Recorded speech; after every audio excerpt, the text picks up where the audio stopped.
Ang mga demonyo ay naglalakad sa pagitan natin araw-araw, nagtatago sa harap ng mata, nagkukunwaring mga kaibigan, miyembro ng pamilya, at pati na rin mga minamahal. Habang dahan-dahan nilang kinukuha ang iyong enerhiya, winawasak ang iyong kumpiyansa, at pinapawi ang iyong pagpapahalaga sa sarili. Ang pinakamapanganib na bahagi, ang mga demonyong ito ay walang mga pangil o buntot. Tinutularan nila ang itsura ng iba. Kaya naman karamihan ng mga tao ay hindi namamalayan na sila ay inamanipula hanggat hindi pa huli ang lahat. Sa video na ito, ibubunyag ko ang 5 hindi malilimutang senyales na maaring may demonyo sa iyong buhay. Hindi sa relihiyosong kahulugan, kundi sa mga aspeto ng kung paano nila naaapektuhan ang iyong araw-araw na buhay at kalusugan sa pag-iisip.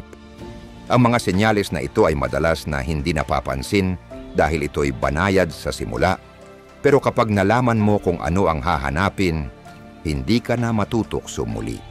At maniwala ka, ang maagang pagtukoy sa mga demonyong ito ay maaring magligtas sa iyo mula sa mga tao ng sakit at pasakit. Malakas kong inirekomenda na panoorin mo ang buong video na ito nang hindi ina-skip ang alinmang bahagi. Kung nagmamadali ka, maaari mo itong panoorin sa bilis na 1.5 o 2 na beses sa halip na mawalan ng mahalagang impormasyon na maaring magprotekta sa iyo mula sa mga nakakalason na impluwensya. Ang kaalaman na makukuha mo sa susunod na ilang minuto ay maaring maging eksaktong kailangan mong upang wakasan ang pagkabihag ng demonyong humahadlang sa iyo. Kaya't magsimula na tayo. Naranasan mo na ba yung kaibigan na tatawag sa iyo para ibuhos lahat ng problema nila?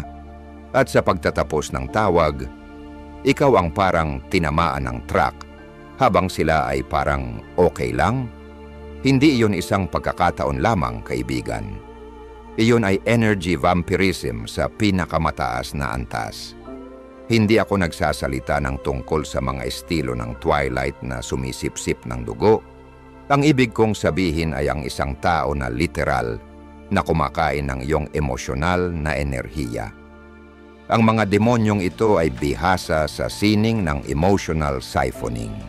At maniwala ka, inuubos ka nila ng hindi mo namamalayan. Alam mo ba yung pakiramdam na pagkatapos mong makipag-ugnayan sa isang tao ng 2 oras, ang gusto mong gawin ay humiga na lang sa iyong sopa, ang iyong ulo ay sumasakit, ang katawan mo ay parang mabigat, at parang kailangan mo ng isang maikling tulog kahit hindi ka naman gumalaw ng pisikal? Iyan ang senyales. Number 1 na senyales na ikaw ay nakikisalamuha sa isang demonyo. Ang mga energy vampire na ito ay mga bihasa sa paggawa ng bawat pag-uusap tungkol lamang sa kanilang sarili.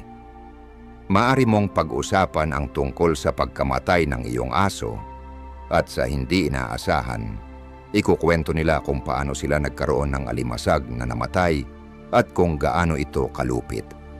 Paulit-ulit kanilang pinapatigil, binabaliwala ang bawat talakayan, at hindi ka bibigyan ng kahit na isang espasyo para sa iyong mga iniisip o nararamdaman. Narito ang isang talagang kakaibang bahagi.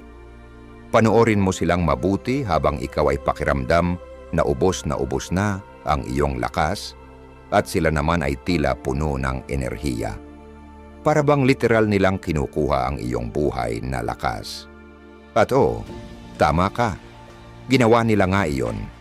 Hindi kayang mag-generate ng mga demonyong ito ng sarili nilang emosyonal na enerhiya, kaya't ninanakaw nila ang iyo. Isipin mo ang iyong mga normal na kaibigan. Pagkatapos mong makipagkita sa kanila, maaaring mapagod ka. Pero ito ay isang uri ng pagkapagod na magaan. Pakiramdam mo'y buo ka, masaya, at marahil ay energized pa mula sa koneksyon. Ganito dapat ang mga interaksyon ng tao. Pareho kayong nagbibigay at kumukuha ng enerhiya sa isang malusog na ugnayan. Ngunit sa mga demonyo, puro take, take, take, at ikaw ay naiwan na parang isang empty shell pagkatapos. Gusto mo bang malaman ng tiyak kung ang isang tao sa iyong buhay ay ganitong klase ng demonyo?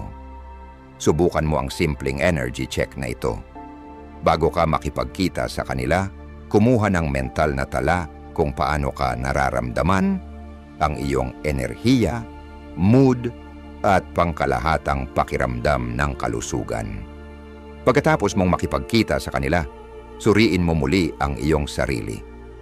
Kung patuloy mong nararamdaman ang pagkaubos, pagkapagod, o kahit kaunting depresyon pagkatapos ng mga interaksyong ito, isang malaking red flag ito. At narito ang katotohanan. Hindi ito tungkol sa pagiging sobrang sensitibo o hindi pagtatakda ng mga boundaries. Mga dahilan lang ang mga iyon.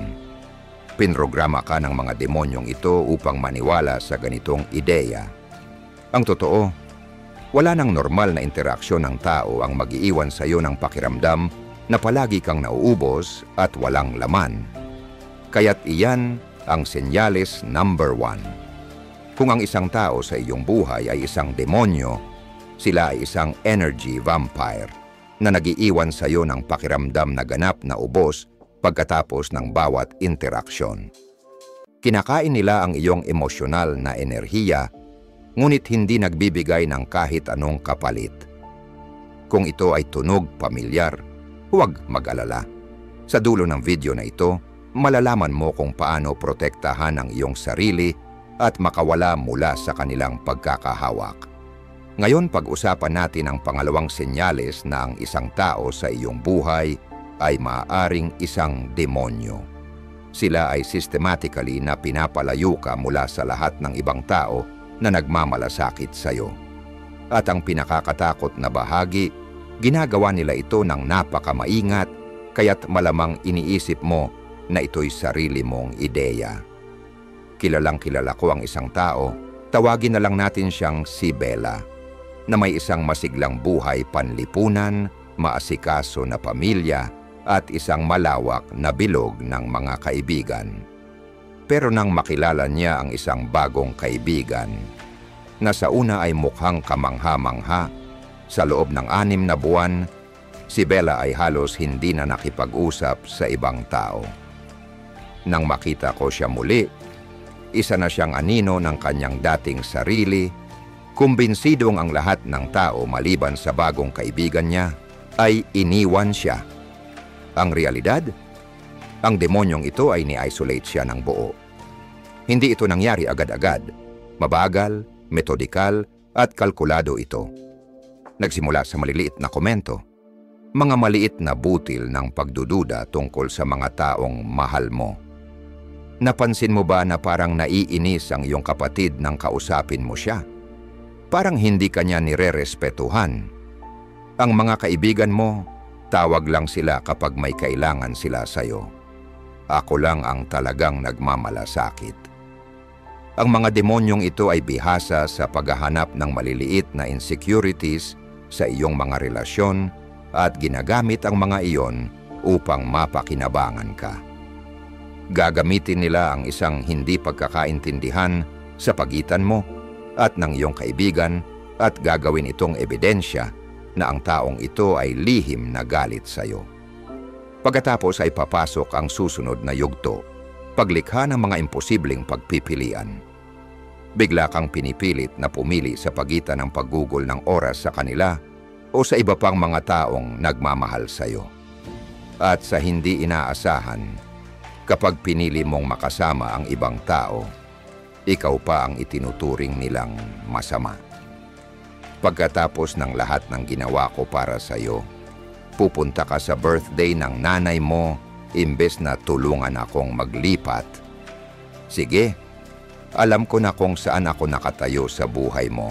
Ang mga guilt trip ay nagiging mas matindi. Magre-react sila ng labis na sakit tuwing susubukan mong panatilihin ang iba mong mga relasyon. Tatawag sila sa mga oras na ikaw ay kasama ang iba, magke-claim ng mga emergency na sa hindi inaasahan ay maaayos kapag ikaw ay kanselado ang iyong mga plano.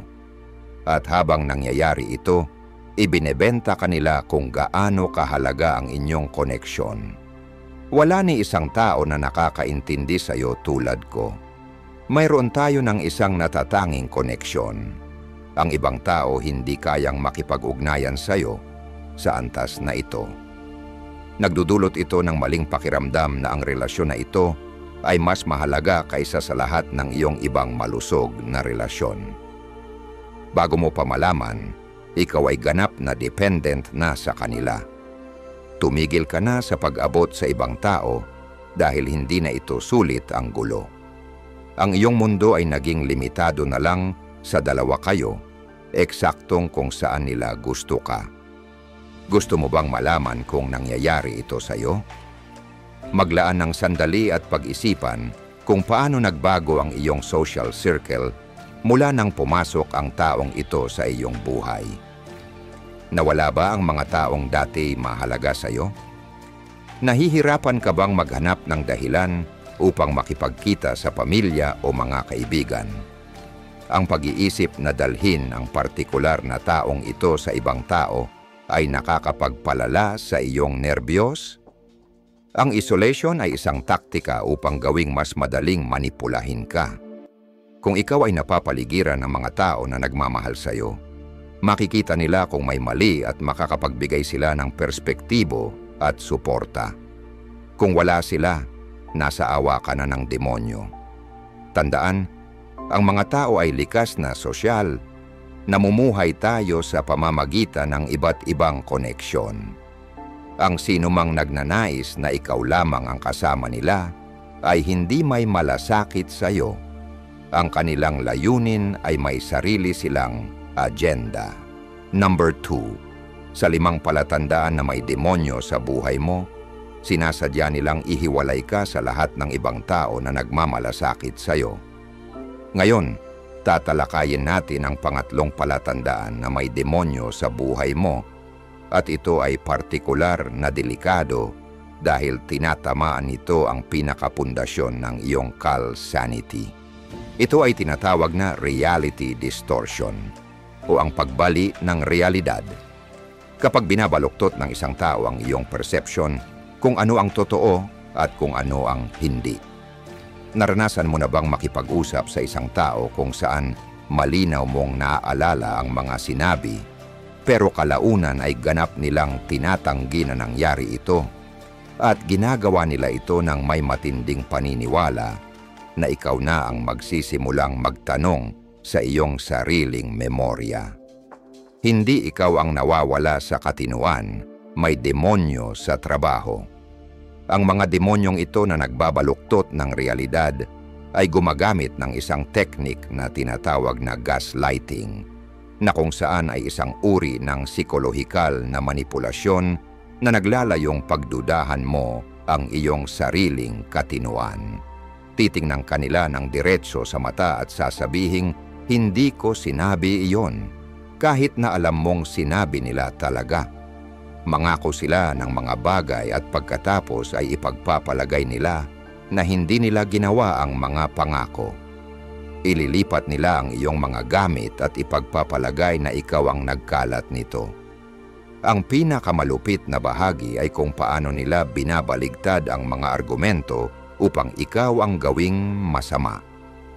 Lalapitan mo sila ng kalmado tungkol sa isang bagay na ginawa nila na nakasakit sa iyo. At sa mabilang na pagkakataon, ikaw ang nag-a-apologize sa kanila sa dulo ng usapan. Parang conversational judo, ginagamit nila ang iyong sariling momentum laban sa iyo. Ang mga demonyong ito ay mga eksperto sa kasaysayan, ngunit revisionist historian sila. Binabaluktot nila ang nakaraan upang magkasya sa anuman na narrative na makikinabang sila sa kasalukuyan. Sinuportahan ko palagi ang iyong karera kahit na sila mismo ang sumabotahe sa bawat pagkakataon. Hindi ko talaga gusto ang kaibigan mong iyon. Kahit na noon ay wala silang problema sa kanya hanggang kahapon. Lumikha sila ng isang mundo na palaging nagbabago kung saan hindi mo matatagpuan ang matibay na lupa. Ang nakakaapekto rito ay kung paano nila ginagamit ang iyong emosyon laban sa iyo. Alam nila kung kailan ka mahina, stress o pagod, at doon nila gagawin ang kanilang mga pag-atake sa realidad. Dahil kapag emotional kang compromised, mas malaki ang posibilidad na pagdudahan mo ang iyong sariling perception. Ang epekto ng pamumuhay sa distorted na realidad na ito ay malalim. Nagsisimula kang magduda sa lahat. Ang iyong mga alaala, mga perception, mga nararamdaman. May isip mo, baka naman ako ang masyadong sensitibo o baka naman ako ang nag-imagine ng usapang iyon.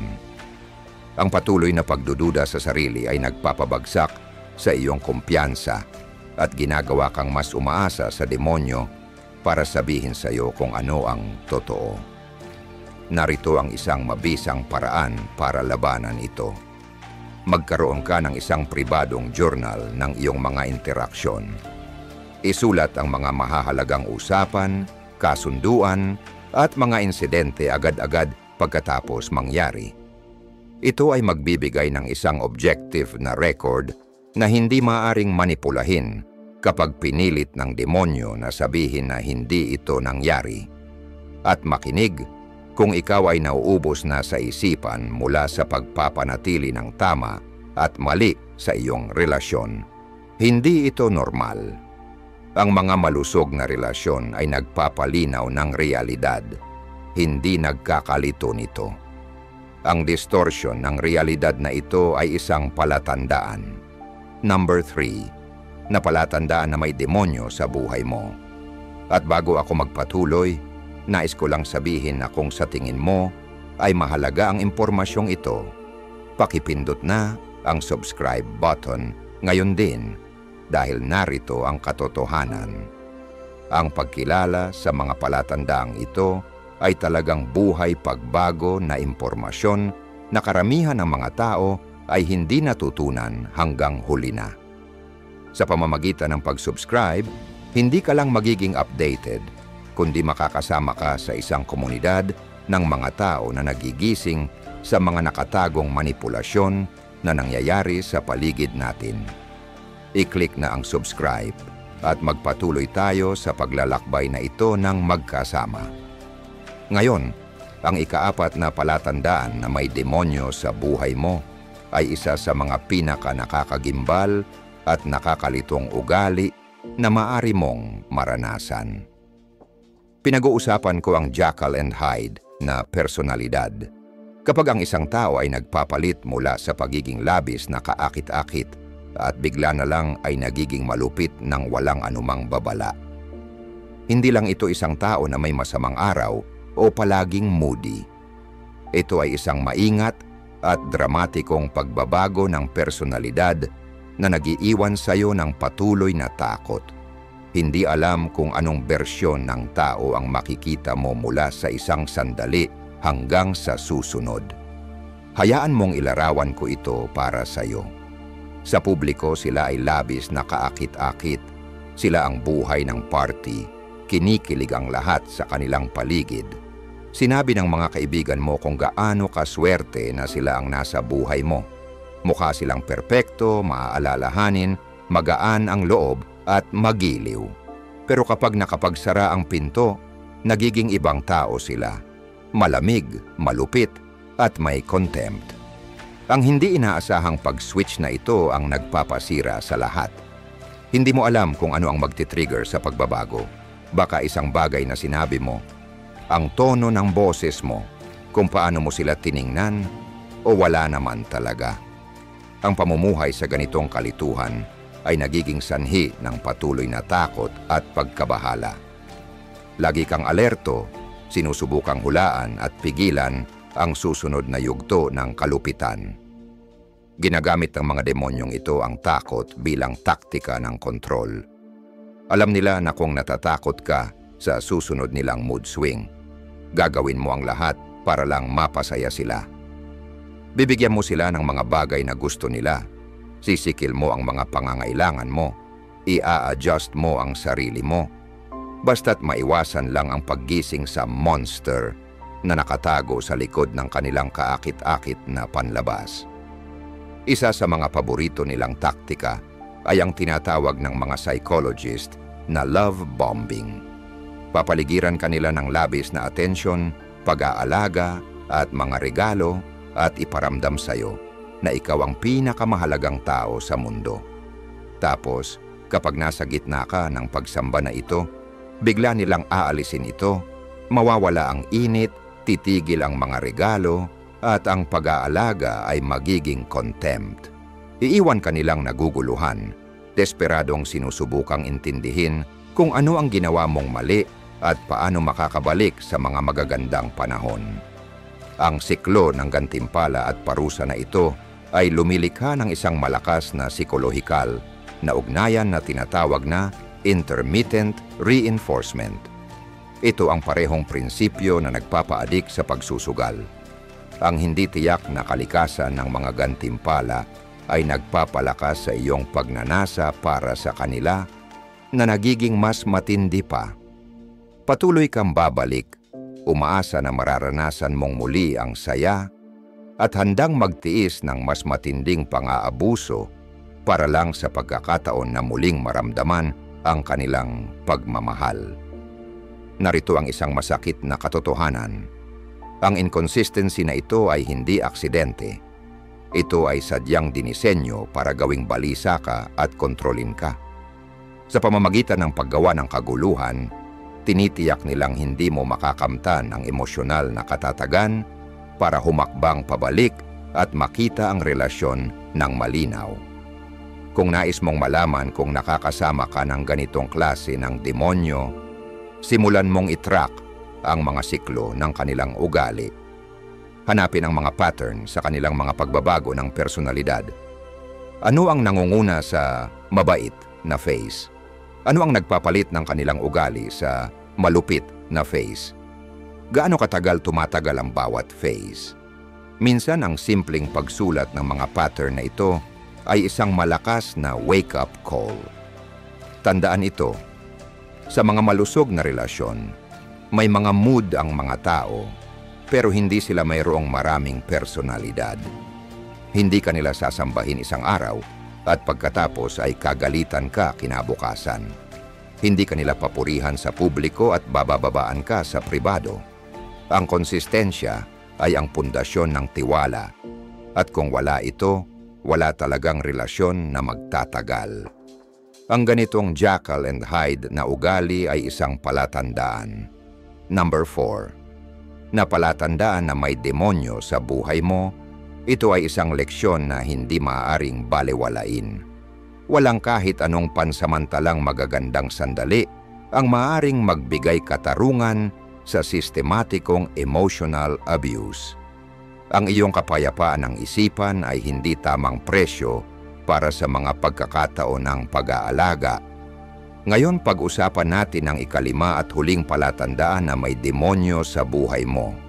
At ito ay tumatago sa pinakapayak na bahagi ng kung sino ka. Pinag-uusapan ko ang pagnanakaw ng kaluluwa. Kapag ang isang tao ay unti-unting ninanakaw ang iyong pagkakakilanlan at kumpiyansa hanggang sa hindi mo na halos makilala ang sarili mo. Maglaan ka ng sandali ngayon at balik tanawin ang iyong sarili bago pumasok ang taong ito sa buhay mo. Ano ang iyong mga pangarap? Ano ang nagpapatawa sa iyo? Ano ang mga bagay na nagpapalakas ng iyong loob? Ano ang minahal mo sa iyong sarili? Ngayon, tanungin mo ang sarili mo. Gaano pa kalaki ang bahagi ng taong iyon na naroroon pa ngayon? Para sa marami, ang mabuhay na kasama ang mga demonyo, ang sagot ay nakakalungkot.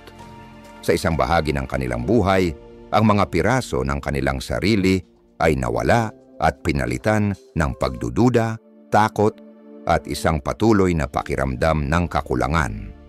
Ang mga demonyong nagnanakaw ng kaluluwa ay eksperto sa pagpapakupot ng iyong mga pangarap at ambisyon. Hindi nila diretso sasabihin sa iyo na ang iyong mga layunin ay mga kalokohan dahil masyadong halata iyon. Sa halip, gagamitin nila ang mga subtle na pamamaraan ng pagpapabagsak. Magandang ideya, pero baka ang isang tao tulad mo ay kailangang maghanap ng mas mababang target. Realistiko lang ako. Ayokong masaktan ka kapag hindi ito natuloy. Bawat komento ay unti-unting nagpapabagsak sa iyong kumpiyansa hanggang sa tuluyan mong iwan ang iyong mga pangarap. Nag-iwan sila ng mga binhi ng self-doubt sa iyong isipan na tumutubo sa mga kagubatan ng insecurities. Sigurado ka bang gusto mong isuot iyan? Hindi ko sasabihin iyan kung ikaw. Baka isipin ng iba na bobo ka. Ang swerte mo na ako ang handang tiisin ang mga problema mo. Ang mga tila maliliit na komento ay unti-unting dumarami na lumilikha ng isang patuloy na panloob na kritiko na kakaibang parang boses nila. Isa sa mga pinaka-nakakainis nilang taktika ay ang pag-angkin sa iyong mga ideya at tagumpay. Magme-mention ka ng isang mahusay na ideya, babaliwalain nila ito. At pagkatapos ng isang linggo, ipapakita nila ito bilang sarili nilang brilliant na ideya. Kung makakamit ka ng isang kamangha-manghang bagay, ipapa-frame nila ito bilang isang bagay na naging posible lang dahil sa kanilang suporta at gabay. Pinaposisyon nila ang kanilang sarili bilang arkitekto ng iyong tagumpay habang sabay nilang pinapaniwalaan ka na hindi ka makakagawa ng kahit ano kung wala sila. Habang tumatagal, binabago nila ang iyong personalidad upang umangkop sa kanilang pangangailangan. Ang outgoing at confident na tao na ikaw dati ay nagiging tahimik at nag-aatubili. Ang iyong natatanging tawa na paborito ng iyong mga kaibigan ay nawawala dahil sinabi nilang nakakainis ito. Ang mga paborito mong libangan ay unti-unting nawawala dahil pinagtawanan nila ito o lumikha sila ng mga problema tuwing sinusubukan mong ituloy ang mga ito. Maaaring ang pinakamalupit na bahagi ay kung paano nila ginagamit ang kritisismo na nagkunwaring pagtulong upang pabagsakin ka. Sinasabi ko lang ito dahil mahal kita. May kailangang magsabi ng totoo sa iyo. Nais ko lang na matulungan kang maging mas magaling. Ang pekeng malasakit na ito ay nagtatago ng kanilang tunay na layunin, sirain ang iyong self-esteem habang ipinapakita ang kanilang sarili bilang iyong tagapagligtas. Tanungin mo ang sarili mo, gaano karaming oras ang ginugol mo sa pagpapabuti ng iyong sarili batay sa kanilang kritisismo? Gaano kadalas mong pinagdududahan ang mga desisyon na dati mong ginagawa ng may kumpiyansa? Gaano karaming bahagi ng iyong sarili ang itinago mo na dahil hindi nila ito inaprubahan? Ang mga pangmatagalang epekto ng patuloy na koneksyon sa mga demonyong ito ay malubha. Ang iyong pakiramdam ng sarili ay nawawala ng ganap, kaya't hindi mo na kayang pagkatiwalaan ang iyong sariling mga desisyon, nararamdaman o perception. Nagiging isang walang laman na bersyon ka ng iyong sarili na umiiral lamang upang mapasaya sila at maiwasan ang kanilang hindi pag-apruba. Ngunit narito ang katotohanan na ayaw nilang malaman mo. Ang lahat ng kanilang kinuha sa iyo ay naroon pa rin. Ang iyong tunay na sarili ay hindi nawala. Ito ay nakatago lamang sa ilalim ng mga patong ng kanilang manipulasyon. At sa pamamagitan ng kamalayan at distansya, maaari mong bawiin ang bawat bahagi ng iyong sarili na sinubukan nilang nakawin. Ang pagnanakaw ng kaluluwa ay isang palatandaan. Number 5, yan. Maaring may tao sa buhay mo na isang demonyo. At ang pagkakilala dito ay ang unang hakbang patungo sa pag-angkin muli ng iyong identidad at iyong kapangyarihan. Ngayon na alam mo na ang 5 palatandaan. Ang energy vampire na nauubos ang lakas mo, ang isolation master na pinaghihiwalay ka mula sa suporta, ang reality bender na nagpapalabo ng iyong pananaw, ang Jekyll and Hyde na tinatakot ka gamit ang hindi inaasahang mga galaw, at ang soul stealer na binubura ang iyong identidad. Panahon na para magtiwala sa iyong instincts at kumilos. Tandaan ang pagkakakilanlan ay unang hakbang pa lang. Ang pag-break free ay nangangailangan ng tapang. Simulan mo sa muling pagtatayo ng iyong support network. Mag-reach out ka sa mga kaibigan at pamilya na sinubukan ng demonyo na paghiwalayin ka mula sa kanila. Pagkatapos, magtakda ng distansya mula sa demonyo. Maaring ibig sabihin nito ang pagtatakda ng matibay na boundaries o sa maraming pagkakataon, ang ganap na pagputol ng kontak. Ang pagpapagaling ay nangangailangan ng oras, kaya maging mapagpasensya ka sa iyong sarili. Ang iyong healing journey ay maaring mangailangan ng profesional na tulong. Ang mga therapist na dalubhasa sa trauma at emosyonal na pang-aabuso ay makakapagbigay ng napakahalagang gabay. Ang mga aklat tungkol sa narcissistic abuse at mga support groups, online man o personal, ay magpapaalala sa iyo na hindi ka nag-iisa sa karanasang ito. Ang pinakamahalagang bagay na dapat tandaan ay ito: karapat-dapat ka sa mga relasyon na magpapalakas sa iyo, hindi yung magpapalupig sa iyo. Karapat-dapat ka sa mga tao na magseselebra sa iyong tunay na sarili, hindi yung magtatangkang baguhin ka.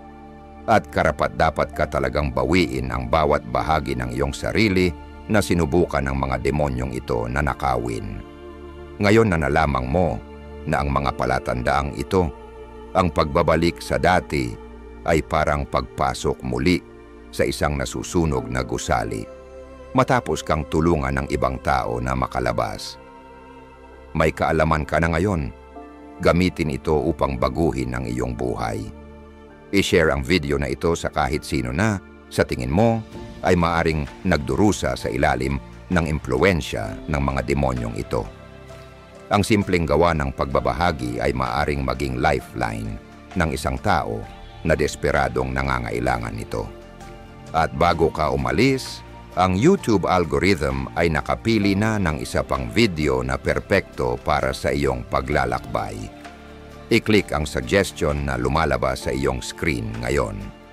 Ito ang eksaktong susunod na hakbang na kailangan mo upang magpatuloy sa paglago at protektahan ang iyong sarili. Ang iyong hinaharap na sarili ay magpapasalamat sa iyo sa pagkuha ng hakbang na ito patungo sa kalayaan at pagpapagaling.